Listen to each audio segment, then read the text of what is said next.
नालायक!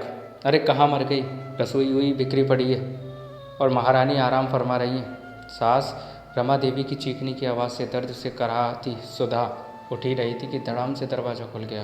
दरवाजे पर सास ससुर दोनों ही गुस्से से तमतमाए खड़े थे। उन्हें देख हड़बड़ा उठ गई सुधा और डर से कांपने लगी। रमा देवी चीखती हुई बोली, बस तुझे तो मौका चाहिए काम चोरी का। यहाँ पड़ी है बिस्तर पर, बाकी के काम कौन निपटाएगा, तेरा बाप? जी तो किया, सुधा का बोले। सुबह से भाई तो कर रही है सारे काम, पूरे बदन में दर्द हो गया है पर बोल नहीं पाई। कारण माता पिता के संस्कार और सहनशीलता।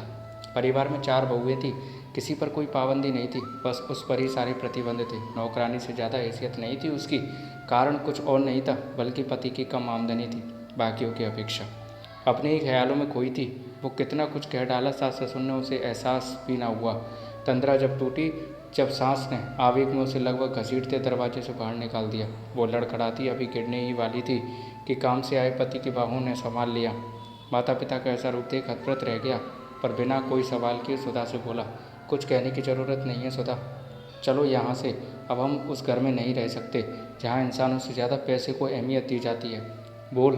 दोनों वहाँ से चले गए, पर पीछे छोड़ गए ढेर सारा काम जो निकम्मी सुधा करती थी, और घर के वो छोटे छोटे काम जो सबसे कम पैसा कमाने वाला बेटा करता था, जैसे रमा देवी और उनके पति को करने थे, क्योंकि घर के बाकी तीनों बेटे पैसे कमाने में व्यस्त थे और बहुएं अय्याशी करने में।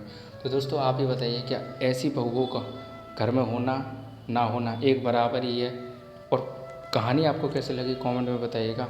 अच्छी लगे तो लाइक कमेंट शेयर कीजिएगा।